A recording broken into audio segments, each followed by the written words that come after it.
Hi అండి, welcome to Madhu's world. ఇవాళ నేను గారెలు ఆవళ్ళు చేస్తున్నానండి. గారెలు కొద్దిమంది గట్టిగా వచ్చేస్తాయి. అలా కాకుండా మనకి ఎంతసేపు అయినా గారెలు సాఫ్ట్గా మెత్తగా నూనె పీల్చకుండా ఎలా చేయాలో ఇవాళ నేను చేస్తాను. అదే రకంగా ఆవళ్ళు పెరుగులో వేసినప్పుడు కొంతమందికి గట్టిగా వచ్చేస్తాయండి, కొద్దిగా రాళ్ళలాగా. ఎంతసేపు అయినా పెరుగుని పీల్చవు. అలా కాకుండా ఇవాళ నేను పెరుగుని బాగా పీల్చి మెత్తగా సాఫ్ట్గా ఆవళ్ళు ఎలా చేసుకోవాలో నేను ఇవాళ మీకు చేసి చూపిస్తాను. అందుకోసం ఆ గ్లాస్తో ఒక గ్లాసు మినప్పప్పుని 4 గంటలు నానబెట్టుకున్నానండి. నానిన తర్వాత ఆ మినప్పప్పుని గ్రైండర్లో వేసి రుబ్బుకుంటాను. రుబ్బుకునే టెక్నిక్ కూడా మెయినేనండి. ఎందుకంటే మనం సరైన విధానంలో రుబ్బుకుంటే గారెలు మెత్తగా ఎన్ని గంటలైనా సాఫ్ట్గా ఉంటాయండి. అందుకని ఇవాళ రుబ్బుకోవడంతో సహా అన్నీ చూపిస్తాను. 4 గంటలు నానబెట్టుకున్నానండి. ఇలా మెత్తగా నానిపోయింది. ఇప్పుడు దీన్ని గ్రైండర్లోకి వేస్తాను. ఈ గారెలు నూనె పీల్చకుండా ఎలా రుబ్బుకుంటే మనకి గారెలు సాఫ్ట్గా ఎంతసేపు అయినా సరే గట్టిగా అయిపోకుండా మృదువుగా ఎలా చేసుకోవాలో నేను చూపిస్తాను. దానికి గారెల పిండికి ఫస్ట్ ఏంటంటేనండి, ఎలా రుబ్బుకోవాలో అదే ఫస్ట్ అండి. మనకి అది ఎలా రుబ్బుకుంటే మనకి గారెలు సాఫ్ట్గా వస్తాయో చూపిస్తాను.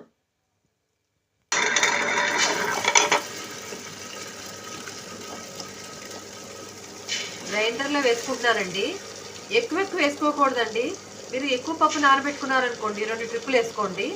నాకు ఒక ట్రిప్పుకి సరిపోతుంది ఇది, అందుకని మొత్తం వేసుకుంటున్నాను. మీరు కొద్దిగా ఎక్కువ నానబెట్టుకున్నారనుకోండి 2 ట్రిప్పులు వేసుకోండి. ఎందుకంటే ఒకసారి వేసేయటం వల్ల నూనె బాగా పీల్చేస్తుందండి. గారి బాగా నూనె పీల్చేసి రాళ్ళల్లా వచ్చేస్తాయి. అందుకని కొద్దిగా శ్రమ అయినా 2 సార్లు రుబ్బుకోండి. ఎక్కువ పప్పు అయితే, కొద్ది పప్పు అయితే ఒకసారి వేసుకోవచ్చు.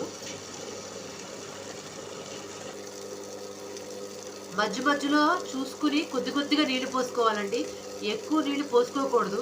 నీళ్ళు ఎక్కువైపోతే గారి నూనె పీల్చేస్తుందండి. కొద్ది కొద్దిగా పోసుకోవాలి.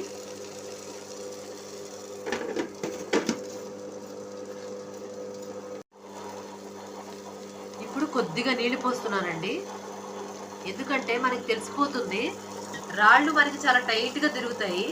అప్పుడు కొద్ది కొద్దిగా నీళ్లు పోసుకుంటూ రుబ్బుకోండి.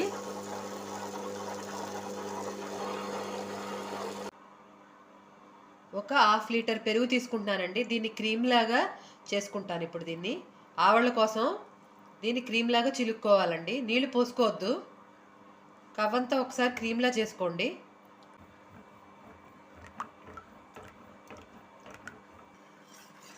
ఇదిగోనండి, ఈ లెవెల్లో క్రీమ్లా చేసుకున్నాను. వాటర్ ఎక్కువ పోసుకోవద్దండి, లైట్గా పోసుకోవాలి. గార్లి పిండి రుబ్బేసుకున్నానండి. ఇంతకు మించి రుబ్బుకోక్కర్లేదు. చూడండి ఎంత టైట్గా రుబ్బుకున్నారో. ఇలా ఉంటే మీకు ఆయిల్ పీల్చదు, మృదువుగా ఉంటుందండి గారి. ఇప్పుడు ఇది గ్రైండర్లోంచి తీసేసుకుని గిన్నెలోకి తీసుకుని మీకు చూపిస్తాను. ముందుగా నేను ఆవళ్ళు రెడీ చేసుకుంటున్నానండి. దానికోసం ఒక కొత్తిమీర చిన్నకట్ట, ఒక 8 పచ్చిమిరపకాయలు, 2 అల్లం ముక్కలు తీసుకున్నాను. దీనికోసం ముందు ఇవన్నీ నేను మిక్సీలో గ్రైండ్ చేసుకుంటున్నానండి. ముందుగా నేను అల్లము పచ్చిమిరపకాయలు మెత్తగా గ్రైండ్ చేసుకుంటున్నానండి. తర్వాత కొత్తిమీర వేసి గ్రైండ్ చేసుకుంటాను. ఎందుకంటే కొత్తిమీర తొందరగా నలిగిపోతుంది. అల్లము పచ్చిమిరపకాయలు నలగడానికి టైం పడుతుంది.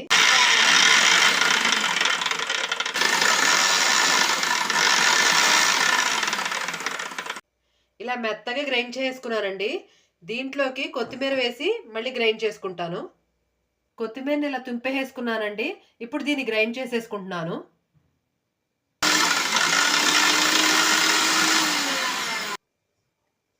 ఇలా మెత్తగా గ్రైండ్ చేసుకున్నానండి. దీన్ని ఒక బౌల్లో తీసేసుకుంటున్నానండి.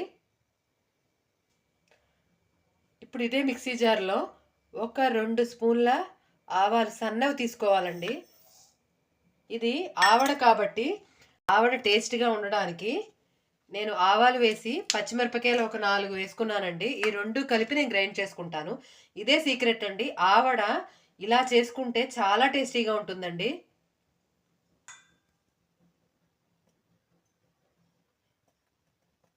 ఇందులో కొద్దిగా పసుపు వేసుకోవాలండి.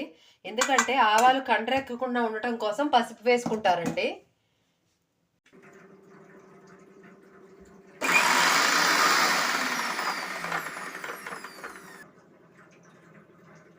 ఆవాలు పచ్చిమిరపకాయ పేస్ట్ మెత్తగా రుబ్బేసుకోవాలి. కొద్దిగా నీళ్ళు పోసుకుంటున్నానండి, ఎక్కువ పోయకూడదు.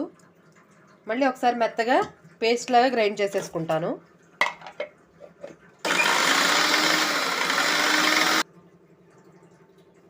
ఆవాలు పచ్చిమిరపకాయల పేస్ట్ మెత్తగా గ్రైండ్ అయిపోయిందండి.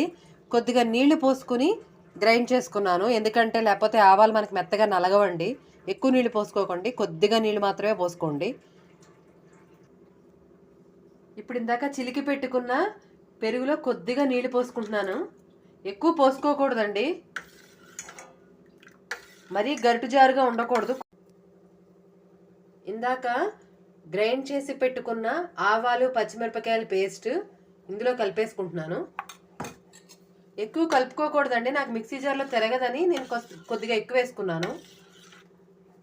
1 స్పూను ఆవాలు పచ్చిమిరపకాయల పేస్ట్ ఇందులో వేసేసుకున్నాను.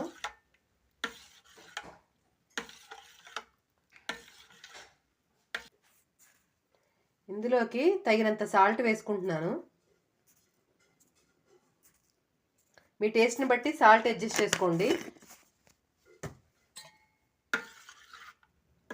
ఆవిడ కోసం పోపు వేయించుకుంటున్నానండి. కడాయి పెట్టుకుని స్టవ్ ఆన్ చేసుకున్నాను. కొద్దిగా ఆయిల్ వేసుకుంటున్నాను. ఆయిల్ వేడెక్కిందండి. ఒక 2 స్పూన్స్ మినప్పప్పు వేశాను, కొద్దిగా ఆవాలు, జీలకర్ర,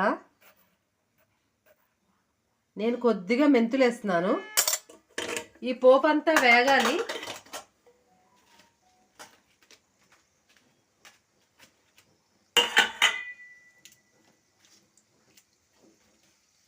పోపు ఇలా వేగుతోంది కదండి, ఇప్పుడు ఎండుమిరపకాయలు వేస్తున్నాను, ఒక 4.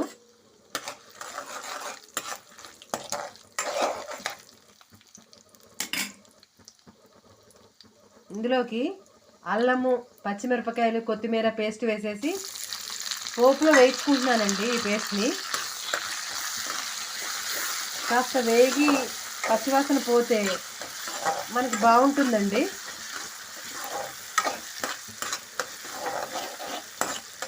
ఒక 5 నిమిషాలు ఇలా వేయించుకుంటున్నానండి, పచ్చివాసన పోయే వరకు. కొద్దిగా పసుపు వేస్తున్నాను.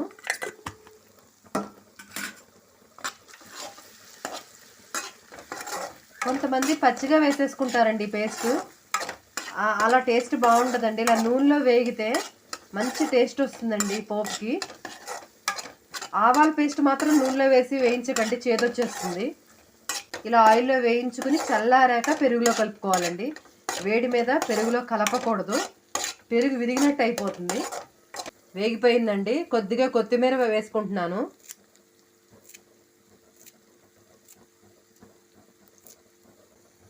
కొత్తిమీర వేసేసుకున్నానండి, ఒకసారి కలిపేసుకుంటున్నాను. స్టవ్ ఆఫ్ చేసేస్తున్నాను.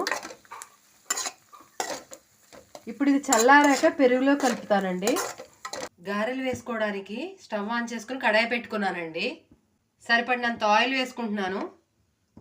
గారెలు వేయించడానికి సరిపడా ఆయిల్ వేసుకోవాలండి. ఆయిల్ బాగా వేడి చేసుకోవాలండి. ఈ గారెల పిండిలో నేను తగినంత సాల్ట్ వేసుకుంటున్నాను. రుబ్బేప్పుడు వేసుకోనండి, నేను వేసేప్పుడు మాత్రమే సాల్ట్ యాడ్ చేసుకుంటాను. ఒకసారి అంతా కలిపేసుకుంటున్నాను.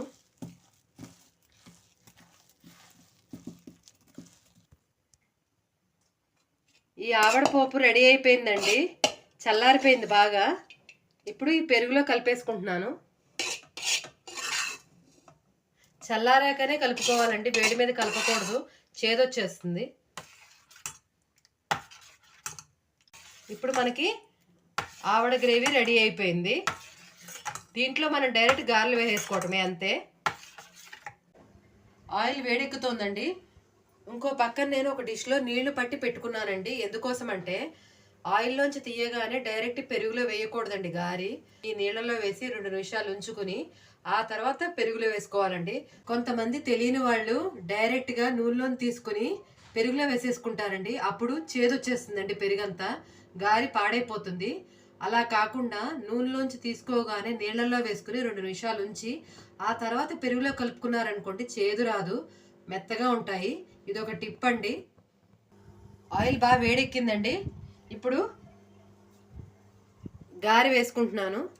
కవర్ మీద కొన్ని నీళ్ళు ఇలా రాసుకున్నానండి. ఇప్పుడు దీని మీద ఒక ఉండ తీసుకున్నాను. ఇలా తీసుకుని ఈ కవర్ మీద పెట్టి మధ్యలో హోల్ పెట్టేసి ఆయిల్లోకి వేయించుకుంటాను.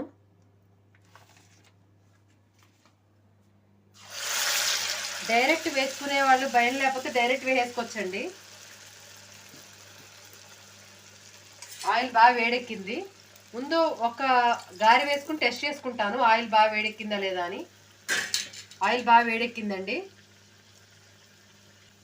గారి వేగిపోయిందండి. ఇప్పుడు దీన్ని డైరెక్ట్ నీళ్ళలో వేస్తున్నానండి. ఒక 2 నిమిషాలు అలా ఉంచుకుంటాను. ఇప్పుడు ఒక స్పూన్ తీసుకుని దీన్ని ఇలా ముంచుకోవాలండి. ఇంకో వేపు కూడా తిప్పుకోవాలి ఇలాగా. ఒక 2 నిమిషాలు ఉంచుకుని పెరుగులో వేసేసుకుంటాను అంతే. ఇప్పుడు మళ్ళీ కవర్ అంతా తడుపుకుని ఇంకో గారి వేసేసుకుంటున్నానండి.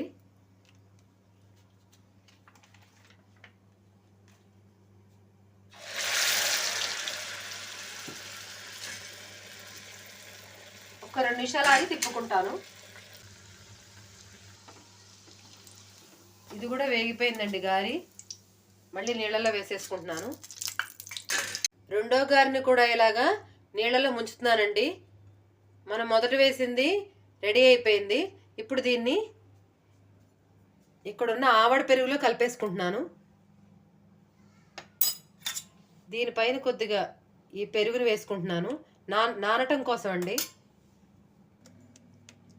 ఇప్పుడు నా అలవాటు ప్రకారం చేత్తో వేసేసుకుంటున్నానండి. ఇలా చేతిలో వేసేసుకుని నూనెలో వదిలేసుకుంటాను. రాని వాళ్ళు కవర్తో చేసుకోండి. కాస్త అలవాటు ఉన్నవాళ్ళు ఇలా వేసేసుకుంటారు. ఇలా ఒక 4 వేసుకుంటానండి. మధ్య మధ్యలో తడపండి, ప్రతి గారి వేయటానికి అవసరం లేదు. మధ్యలో గారి వేగిపోయిందండి. ఒకసారి తిప్పేసుకుంటున్నాను. ఆయిల్ బాగా వేడెక్కితే గబగబా అయిపోతాయండి. ఇప్పుడు నీళ్ళల్లో ఉన్న ఈ గారి కూడా పెరుగులోకి వేసేసుకుంటాను.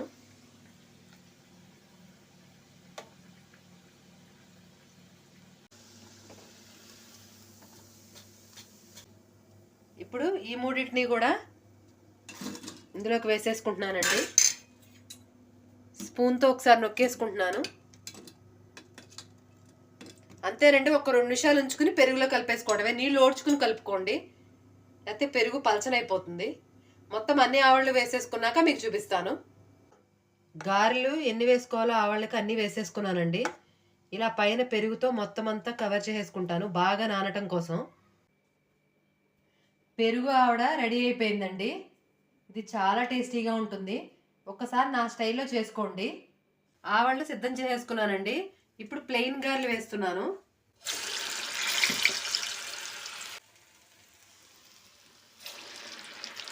ఇది పక్కది వేగిపోయింది కదా, తీసేసుకుంటున్నాను.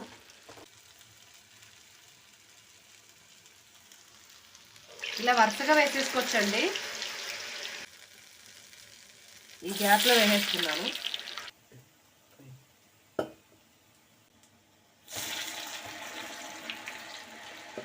పిండి కరెక్ట్గా రుబ్బుకుంటే అసలు మనకు ఆయిల్ పేల్చట్లేదు, చూసారా?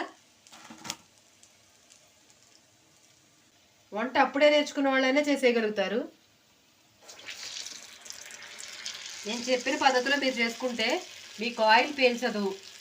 ఎన్ని గంటలైనా మృదువుగా సాఫ్ట్గానే ఉంటుంది గారి. గారెలు అన్ని ట్రిప్పులు వేసేసుకున్నానండి. దీన్ని ఇప్పుడు ప్లేట్లోకి తీసుకుని మీకు చూపిస్తాను. చూసారా, ఆయిల్ ఏమాత్రం పీల్చలేదు గారి.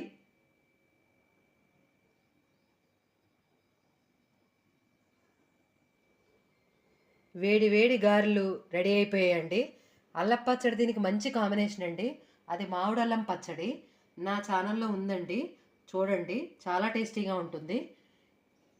నేను చెప్పిన విధానంలో మీరు కనుక ఈ గారెలు చేసుకున్నట్టయితే సాఫ్ట్గా ఎన్ని గంటలైనా సాఫ్ట్గానే ఉంటాయి. ఆయిల్ కూడా ఎక్కువ పీల్చదు. నా ఈ వీడియో కనుక మీకు నచ్చినట్టయితే నా ఛానల్ని సబ్స్క్రైబ్ చేయండి, లైక్ చేయండి, షేర్ చేయండి. మరిన్ని మంచి మంచి వంటకాలతో మేము ముందుకు వస్తాను. Thank you.